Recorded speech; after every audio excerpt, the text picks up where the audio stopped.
Patrice Lumumba a été trahi parce qu'il a osé tenir tête. Et ces mêmes télévisions belges sont venues au Congo pour quelques billets tendus à des individus au Congo pour une interview pour contenter leur population. Et vous avez pu suivre ça. Lumumba nous dérangeait. Il est mort, on est content. C'est de la traîtrise.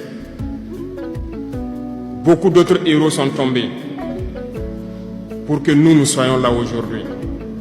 Et c'est une technique de l'impérialisme de faire peur aux autres en menant des actions pour réellement créer la terreur.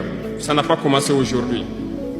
Je vous prendrai l'exemple d'un guerrier qui s'est battu, Victor Biakaboda. Lisez, vous comprendrez. Il est issu d'une famille de chefs, pas de la chefferie donnée par le colon. Il était un enfant digne. Il a fait ses études au Sénégal. Il est venu médecin en Guinée. Et lorsque le RDA a été créé, il a rejoint la Côte d'Ivoire pour mener le combat contre les impérialistes, contre les envahisseurs, contre le colon. Il a essayé d'organiser la société ivoirienne. Partout, les gens ont commencé à porter la voix. Il y avait en son temps un général Péchou qui a fait massacrer les populations ivoiriennes pour que jamais cet esprit de liberté ne puisse germer. Il a continué son combat aux côtés de Félix Houphouët-Boigny. Ils ont lutté, mais le plus virulent était Victor Biakaboda. Il représentait une menace pour les impérialistes. Qu'ont-ils fait? En plus de massacrer les populations qui manifestaient, un soir, ils l'ont tué de manière atroce à côté de Boisflé. Quelques heures après, lorsque les populations de Dimbokro ont entendu l'assassinat, ils ont marché, ils ont manifesté, ils ont été massacrés par l'armée coloniale. L'histoire est têtue, les faits sont là. Après sa mort, qui a fait peur à Félix Houphouët-Boigny, ils l'ont appelé et il dit: si vous continuez la lutte, vous connaîtrez le même sort. Il a eu peur et il s'est rallié à l'impérialisme. Il a été nommé ministre en France et plus tard il est venu prendre les rênes de la Côte d'Ivoire. Et ils l'ont utilisé pour éliminer beaucoup d'autres personnes qui osaient lever la voix.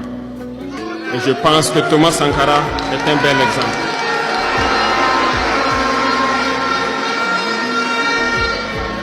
Si vous avez peur, vous serez lâche et vous serez traître. N'ayez jamais peur. La lutte doit continuer. Il y a beaucoup d'autres exemples à travers le monde. Et il y a ce phénomène qu'ils ont aussi utilisé depuis belle lurette et qu'ils continuent d'utiliser. Voyez-vous, certains individus, par exemple, se sont retrouvés dans d'autres pays et créé, soi-disant, un gouvernement parallèle au gouvernement du Mali. Vous avez entendu cette histoire. Ce n'est qu'une technique qui a existé dans le temps. Je vais vous prendre l'exemple de Ahmed Chalabi, l'Irak. Ce professeur de mathématiques qui a même été dans le gouvernement irakien a été récupéré par les impérialistes et il a formé ce semblant de gouvernement parallèle à l'Irak aux États-Unis. Et on l'a utilisé pour être donc le mouton de sacrifice. Parce que c'est à lui qu'on a dit de prononcer publiquement que Saddam Hussein développait des armes de destruction massive. Et il l'a fait. Ils l'ont utilisé. Et cet alibi a été utilisé pour tuer des millions d'enfants en Irak et détruire l'Irak.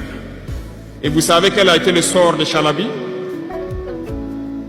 Un soir, après une interview, dans l'interview, il disait même qu'il sait que la CIA est sur son dos. Quelques heures après, il a été retrouvé mort dans son lit, mort de crise cardiaque. Si vous trahissez, vous aurez des fins macabres. C'est ainsi. L'impérialisme n'a pas d'amis. L'impérialisme vous utilise et quand il finit de vous utiliser, il fait de vous ce qu'il veut. Suivez mon regard, vous comprenez de quoi je parle. Ça a toujours été comme ça.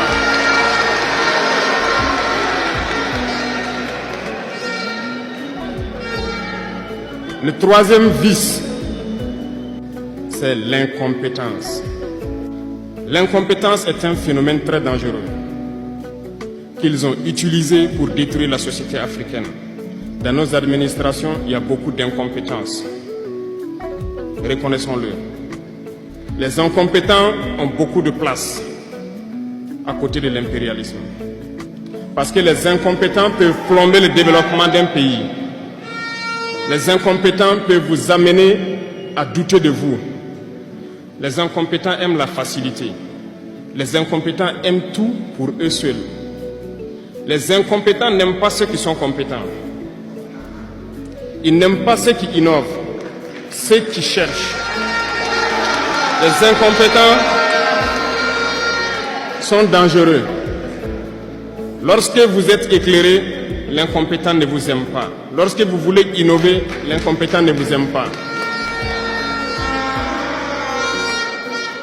L'incompétent sait reconnaître celui qui est compétent et il va le combattre jusqu'à son dernier souffle. Parce qu'il a peur de celui qui est compétent. Cherchez la connaissance. Cherchez la connaissance et travaillez. Travaillez dur pour être compétent. Bannissez l'incompétence. Parce que, à travers les distractions qu'on veut nous faire adopter, on devient incompétent. Je vous prends un exemple. Les réseaux sociaux sont les lieux de publication des informations aujourd'hui. Les gens s'informent à travers Internet et beaucoup de choses. Un jeune qui publie sur les réseaux sociaux un article sur sa ferme ou un projet agricole ou un projet scientifique, je suis jeune, je connais les termes. Il n'aura pas peut-être 1000 vues. Mais un jeune qui publie sur des futilités, il a des millions de vues.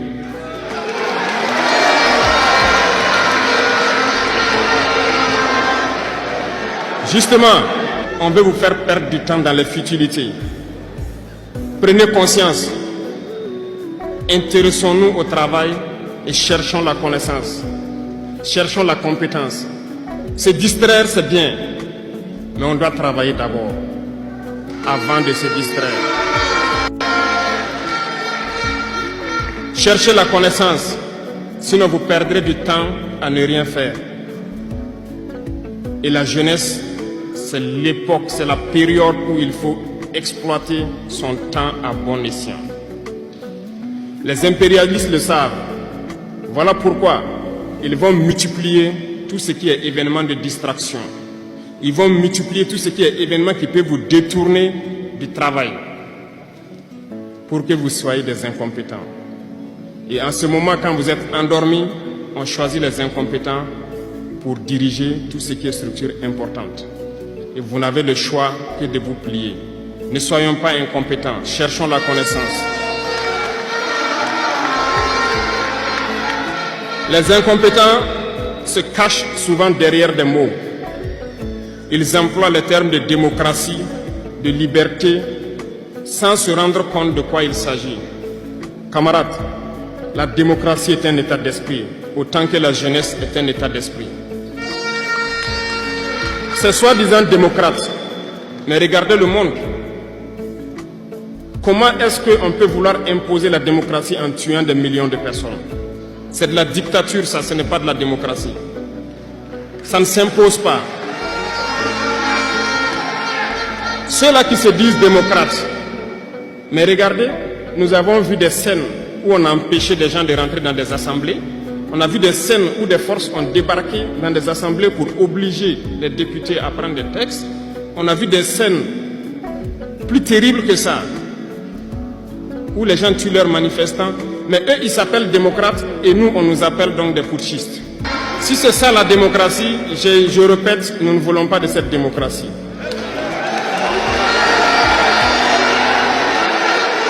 Et quand